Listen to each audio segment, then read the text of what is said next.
አቤት መረጃዎችን ስናስደምጥ በጠቅላይ ሚኒስትር አብይ አህመድ ላይ በትናንትናው ዕለት አንድ የአዲስ አበባ ወጣት ተቃውሞውን በመገናኛ አካባቢ በመገኘት ገለጸ። ጠቅላይ ሚኒስትር አብይ አህመድ ላይ ከተናገራቸው ሐሳቦች መካከል በፍርድ ቤት መቅረብ አለበት፣ በሕግ መጠየቅ አለበት፣ አምባገነን ነው የሚሉ ሐሳቦች ታይቶበታል። በዚህም የጸጥታ ኃይሎችን መተው ስለመውሰዳቸው ተሰምቷል። ዝርዝር ትንታኔውን ይዘናል።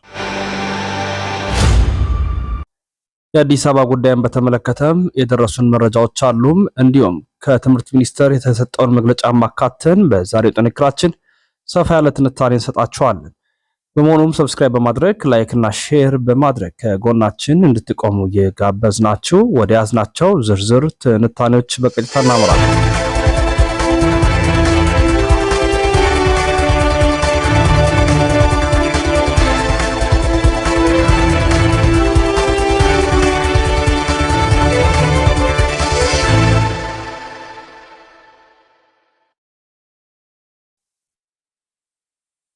ብቻውን የቆመ የሚሊዮኖች ድምፅ በመሃል አዲስ አበባ መገናኛ። የግለሰቡ የግል ጽናትና ድፍረት ብዙዎችን አስገርሟል።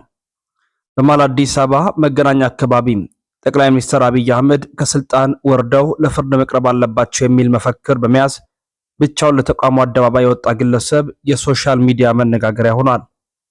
ለጊዜው ማንነቱ ያልተገለጸው ይህ ግለሰብ በህዝብ ዘንድ በሰላማዊ መንገድ ተቃውሞውን በኮምፒውተር በተጻፈ ወረቀት ካርቶን ላይ ለጥፎ ከፍ በማድረግ በተጨማሪም በኢትዮጵያ ኤሌክትሪክ ኃይልና በህገወጥ የክሪፕቶ ማይኒንግ ኩባንያዎች ይፈጸማል ባለው የሙስናና የዘረፋ ወንጀል ላይም የተቃውሞ ድምጹን አሰምቷል። ሆኖም ግን ግለሰቡ የተቃውሞ ባነሩን ይዞ በቆመበት መገናኛ አካባቢ በሚገኙ በቦታ የነበሩ የጸጥታ አባላት መወሰዱም ተሰምቷል። ሆኖም ግን ስለ ግለሰቡ ምንም አይነት የተሰጠ መግለጫ የለም። ባነሩን ይዞ በቆመበት መገናኛ አካባቢ በሚገኙ በቦታው የነበሩ የጸጥታ አባላት መጥተው ቢወስዱትም ማን ይሁን ምን ስለሱ የተነገረ አንዳች ነገር የለም። ይህ ድርጊት በወቅታዊ የሀገሪቱ የፖለቲካና የማህበራዊ ሁኔታ ላይ በርካታ አበይት ነጥቦችን አመላክቷል። አንደኛው የግል ጽናትና ድፍረት። ግለሰቡ የሚያስከትለውን አደጋ እያወቀ ብቻውን አደባባይ መውጣቱ በህዝብ ዘንድ ያለውን የብሶት ጥልቀትና ከፍተኛ የፖለቲካ ቁርጠኝነት ያሳያል። የተቃውሞ ጭብጨባ ስፋት።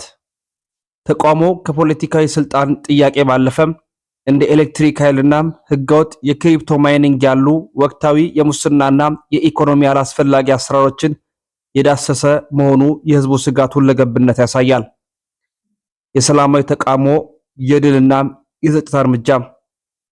ክስተቱ በህዝባዊ ቦታዎች ሰላማዊ ተቃውሞ በነጻነት ለማንጸባረቅ ያለመ የጠበበ ምህዳርና የጸጥታ ኃይሎች በሚወስዱት ፈጣን የማስቆም እርምጃ ቁልጭ አድርጎ ያሳየ ነው። በአጠቃላይ የዚህ ሰው እርምጃ በህብረተሰቡ ውስጥ ያለውን ጥልቅ ቅሬታና ግለሰቦች ስጋታቸውን ለመግለጽ የሚያሳዩት የድፍረት ደረጃ የሚያንጸባርቅ አጋጣሚ ነው። በመሆኑም ብቻውን የቆመ የሚሊዮኖች ድምፅ በመሃል አዲስ አበባ መገናኛ ሲሉት በርካቶች ተናግረውለታል። የኮሚሽኑ ማጠቃለያ ሐሳብ ላይ ኮሚሽነሩ ምን አሉ? በመሳሪያ መነጋገር ካሁን በኋላ በኢትዮጵያ ታሪክ ሆኖ ይቀየራል። ዋና ኮሚሽነር መስፍን አራያ። እንዳፎ ያደርገው ክቡር ኮሚሽነር፣ ይህን አይደል ህዝቡ የሚሻው? የኢትዮጵያ ሀገራዊ ምክክር ዋና ኮሚሽነር ፕሮፌሰር መስፍን አራያ በጉባኤ መዝጊያ ስነ ስርዓት ላይ ባደረጉት ንግግር በመሳሪያ መነጋገር ከእንግዲህ ወዲህ በኢትዮጵያ ታሪክ ውስጥ ብቻ ሆኖ የሚቀር ነው ሲሉ ተናገሩ። 4000 ተመካካሪዎች ለ46 ቀናት ያሳዩት መከባበርና መፈቃቀር የኢትዮጵያውያንን እውነተኛ መገለጫ ለዓለም ያሳየ መሆኑን ጠቅሰው ምስጋና አቅርበው ስለ ኢትዮጵያዊነትና ኢትዮጵያውያን ደግሞ ሲናገሩ እንዲህ ብለዋል። ኢትዮጵያውያን ተወያይተው ውጤት ማምጣት እንደሚችሉ ያረጋገጠና ለሀገርም ሆነ ለአፍሪካ ትልቅ ተሞክሮ ያሳየ ጉባኤ ነው ሲሉም በህዝቡ ፊት ተናግሯል። እንግዲህ ይታያችሁ በዚያው ስብሰባ ላይ ምክትል ኮሚሽነር የነበረችው ሁሉን አካታችና ውጤታማ ሆኖ ተጠናቋል። ምክክሩ የሁሉንም ኢትዮጵያ ድምጽ ያሳተፈ ውጤታማ ነበር ስትል ምክትል ኮሚሽነር የነበረችው ሂሩት ገብረስላሴ ተናግራለች።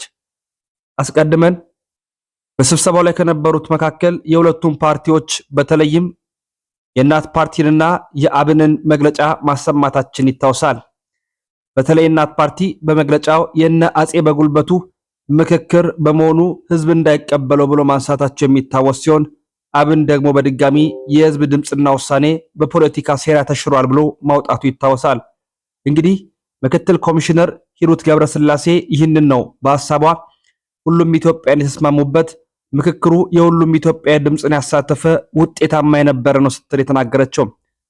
እንግዲህ አስቀድሞ ዋናው ኮሚሽነር የነበሩት መስፍን አራያ በትውልድ እንኳን የሚመለስ ጥያቄ አለ፣ እኛ የመጣነው ውሳኔ ለመወሰን አይደለም ብለው ቢናገሩም ያ ግን ተሽሮ በምክትል ኮሚሽነሯ ሁሉም ኢትዮጵያ ተስማምቶበታል፣ ሁላችንም አንድነን አብረን ተነጋግረን የወሰንነው ውሳኔያችንም ውጤታማ ነበር፣ ይህም ዓለም እንዲያቆንሻለን ስትል ተናግራለች። አዲስ አበባን የኦሮሚያ ማድረግ ባንዲራውን ለመቀየር መነሳት እንዲሁም ደግሞ አጠቃላይ ስርዓቱን ወይንም የመንግስት አወቃቀሩን መቀየር ኢትዮጵያን ከነማንነቷ እንድትፋቅ ለማድረግ የሚኬድበትን ርቀት በርካቶች የተቹበት ባለበት በዚህ ሰዓት የሁሉም ኢትዮጵያዊ ድምጽ ነው ብሎ ማለት ምንድን ሲሉ በርካቶች ተቃውመዋል። በዚህ ጉዳይ ላይ ሰፋ ያለውን ትንታኔ የምናቀርብ ሲሆን እናንተስ የኮሚሽነሮቹ ንግግር እንዴት ተረዳችሁት? በኮሜንት ሐሳባችሁን አስቀምጡ። የአዲስ አበባን ጉዳይ በቀጣይ መረጃችን በስፋት የምንገልጥላችሁ እንደሚሆን ከወዲሁ ለመግለጥ እየወደድን በትናንትናው አመሻሽ ከትምህርት ሚኒስቴር የተሰጠውን መግለጫ አሃዛዊ ቁጥሮችን በስፋት አንስተን ማጠቃለያ እናድርግ። የ2018 ዓ.ም የ12ኛ ክፍል ብሔራዊ ፈተና ዋና መረጃዎች። የማለፊያ ውጤት 70544 ተማሪዎች ፈተናውን አልፈዋል። ይህም 12.8% የማለፊያ ምጣኔ ነው። 565 ትምህርት ቤቶች አንድም ተማሪ ማሳለፍ አልቻሉም። 100% ያለፉት ትምህርት ቤቶች አምና 62 ሲሆን ዘንድሮ 88 ነው። በዚህ ዓመት 26 ትምህርት ቤቶች ጨምረዋል ማለት ነው። በፈተና አሰጣጥ ዘዴም በኦንላይን የተፈተኑ 18.37% አልፈዋል። በወረቀት ከተፈተኑት ደግሞ 4.2% አልፈዋል።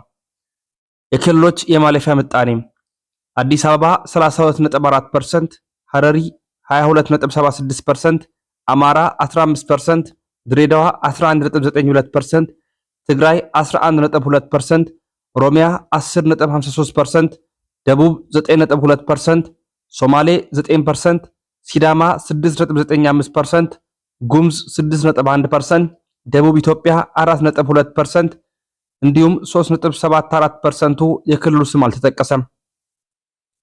ከፍተኛ ውጤት ያስመዘገቡ ተማሪዎች 591 ከ600 ተፈጥሮ ሳይንስ ወንድ ኦዳ ትምህርት ቤት፣ 583 ከ600 ተፈጥሮ ሳይንስ ሴት አገው ምድር ትምህርት ቤት፣ 576.25 ከ600 ማህበራዊ ሳይንስ ወንድ ዶዶላ ኢፋ ቦሩ ትምህርት ቤት፣ 569 ከ600 ማህበራዊ ሳይንስ ሴት።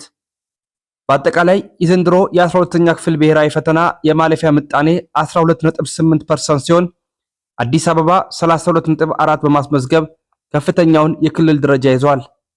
በተጨማሪም 100% ያሳለፉ ትምህርት ቤቶች ከ62 ወደ 88 ከፍ ብለዋል። የዘንድሮ ውጤት ካለፉት ዓመታት ውጤት ጋር ሲነጻጸር የተሻለ ተማሪ ቁጥር ያለፈ በመሆኑ የምንቀበለው የሪሚዲያል ተማሪ ቁጥር ይቀንሳል። ስንት ይሆናል የሚለውን በተመለከተ ግን መቁረጫ ነጥቡ ወደፊት የሚገለጽ ይሆናል። ይህንን ከትምህርት ሚኒስቴር መረጃን ያገኘነው። ሰብስክራይብ እና ላይክ ሼር በማድረግ ከጎናችን መቆማችሁ እንዳይዘነጋ። በቀጣይ የዜናዎቻችን አዲስ አበባና መሰል ጉዳዮችን ሰፋ አድርገን የምናቀርብላችሁ ይሆናል።